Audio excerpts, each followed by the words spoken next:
നമസ്കാരം. മലയാളി വാർത്തയിലേക്ക് സ്വാഗതം. കഴിഞ്ഞ ദിവസം രാഹുൽ മാങ്കൂട്ടത്തിൽ ഒരു പോസ്റ്റ് ഇട്ടിരുന്നു. ആ പോസ്റ്റ് വലിയ രീതിയിൽ ചർച്ചയാവുകയും ചെയ്തിരുന്നു.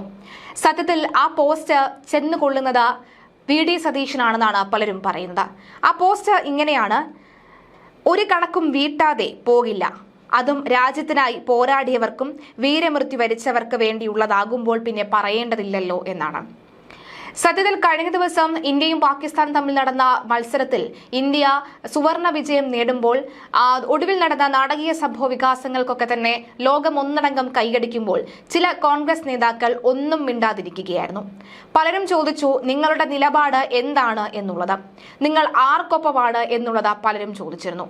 ആ ചോദ്യത്തിൽ നിന്നും വളരെ ശക്തമായി തന്നെ മാറി നിൽക്കുന്ന ഒരു വ്യക്തിയാണ് രാഹുൽ മാങ്കൂട്ടത്തിൽ. കൃത്യമായി തന്നെ ആ കളി കഴിഞ്ഞതിന് പിന്നാലെ അടക്കം ഷെയർ ചെയ്തുകൊണ്ടാണ് രാഹുൽ മാങ്കൂട്ടത്തിൽ ഈ പോസ്റ്റ് ഇട്ടിരിക്കുന്നത്. ടീം ഇന്ത്യ എന്ന് പറഞ്ഞുകൊണ്ടാണ് ആ പോസ്റ്റ് വരുന്നത്. ഒരു കണക്കും വീട്ടാതെ പോവുകയില്ല എന്നുള്ളത്.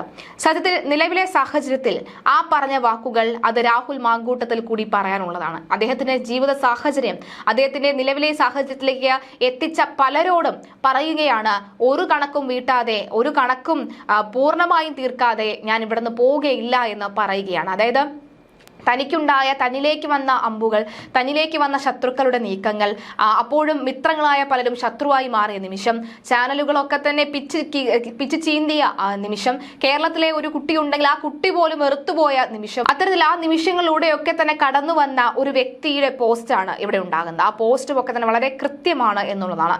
നേരത്തെയും ഈ വിഷയങ്ങൾക്ക് ശേഷം രാഹുൽ മാങ്കൂട്ടത്തിലിടുന്ന ഓരോ പോസ്റ്റും ഇത്തരത്തിൽ കൃത്യമായി കുറിക്കൊള്ളുന്ന മറുപടി തന്നെയാണ്.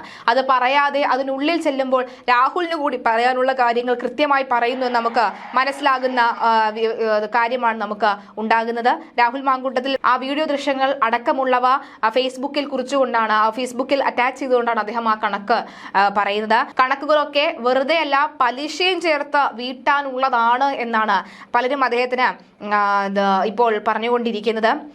നീ കണക്ക് തീർത്തിട്ട് വേണം നമുക്ക് മനുഷ്യന് മുന്നിൽ, ജനങ്ങൾക്ക് മുന്നിൽ നെഞ്ചും വിരിച്ച് ഇറങ്ങി നിൽക്കാൻ എന്നാണ് പറയുന്നത്. അത്രേ ഉള്ളൂ. ഇതേപോലെ എല്ലാ കണക്കുകളും വീട്ടി രാഹുലും തിരിച്ചു വരും, ഉടൻ തന്നെ രാഹുലും തിരിച്ചു വരും എന്ന് പറയുന്നുണ്ട്. ഒരു കണക്കും വീട്ടാതെ പോകില്ല. അതെ, കേരളത്തിൽ അമ്മ പെങ്ങന്മാർ വരികയും അതെ തങ്ങളെ നോക്കുകയും തങ്ങളോട് എല്ലാവരോടും സന്തോഷമായി നിൽക്കുകയും ചെയ്യും. അത്തരത്തിലുള്ള കണക്കുകളൊക്കെ തന്നെ വീട്ടാൻ നമുക്ക് എത്രയും വേഗം എന്ന് പറയുന്നു. എല്ലാത്തിനും നമ്മൾ കണക്ക് ചോദിച്ചിരിക്കും, കണക്ക് ചോദിച്ചേ പോകൂ എന്ന് പറയുന്നുണ്ട്. ഇതിന്റെ ഇടയിൽ പാരസെറ്റമോൾ കഴിക്കാൻ മറക്കണ്ട രാഹുലേട്ട എന്ന് പറഞ്ഞുകൊണ്ട് പലരും ആക്ഷേപിച്ചും വന്നിട്ടുണ്ട്. എന്തായാലും തകർന്നു പോയെന്ന് കരുതിയവർക്കിടയിൽ തീയായി ഉയർന്നു വരണം രാഹുലെ, ഇന്ത്യൻ ടീമിനെ പോലെ എന്ന് പറഞ്ഞ് പിന്തുണയ്ക്കുന്നവരും ഉണ്ട്. ഒന്നും മറക്കില്ല, എല്ലാം കണക്കും നമ്മൾ തീർക്കും എന്ന് വീണ്ടും വീണ്ടും ആവർത്തിച്ച് അദ്ദേഹത്തെ പിന്തുണച്ചുകൊണ്ട് നിരവധി ആളുകൾ വരുന്നുണ്ട്. അങ്ങനെ രാഹുൽ മാങ്കൂട്ടത്തെ പിന്തുണച്ചുകൊണ്ട് ഒരു വലിയ സംഘം വരുമ്പോൾ പലരും പറയുന്നത് ഈ കണക്ക് തീർക്കൽ ഇത് കുത്തുന്നത് സതീശനെ ഉദ്ദേശിച്ച് തന്നെയാണ് എന്നാണ് പറയുന്നത്. എന്തായാലും അങ്ങനെയുള്ള വാഗ്വാദങ്ങൾ, രാഷ്ട്രീയ നീക്കങ്ങളൊക്കെ നടക്കുന്നുണ്ട്. രാഹുൽ മാങ്കൂട്ടത്തിൽ സഭയിലെത്തിയിട്ടുണ്ട് എന്നൊരു വാർത്ത കൂടി വരുന്നുണ്ട്. കഴിഞ്ഞ ദിവസവും അദ്ദേഹം സഭയിലെത്തിയിരുന്നു, ഇന്നും അദ്ദേഹം സഭയിലുണ്ട് എന്ന വിവരവും കൂടി വരികയാണ്. ഇന്ന് സഭയിൽ പ്രക്ഷുബ്ധമാവുകയും പ്രതിപക്ഷം ഇറങ്ങിപ്പോവുകയും ഒക്കെ ചെയ്തിരുന്നു. പക്ഷേ പ്രതിപക്ഷത്തിന്റെ പ്രതിഷേധത്തിനോടൊപ്പം ഒന്നും തന്നെ അദ്ദേഹം നിന്നിട്ടില്ല. പക്ഷെ അദ്ദേഹം വന്നിട്ടുണ്ടെന്ന് മനസ്സിലാകുന്നു. ഇനി 6-ാം തീയതി മാത്രമാണ് സഭയുള്ളത്. അപ്പോൾ വീണ്ടും അദ്ദേഹം വരുമോ ഇല്ലയോ എന്നറിയില്ല. എന്നാൽ രാഹുൽ മാങ്കൂട്ടത്തിൽ കൃത്യമായ നിലപാടുകൂടി മുന്നോട്ട് പോവുകയാണ്.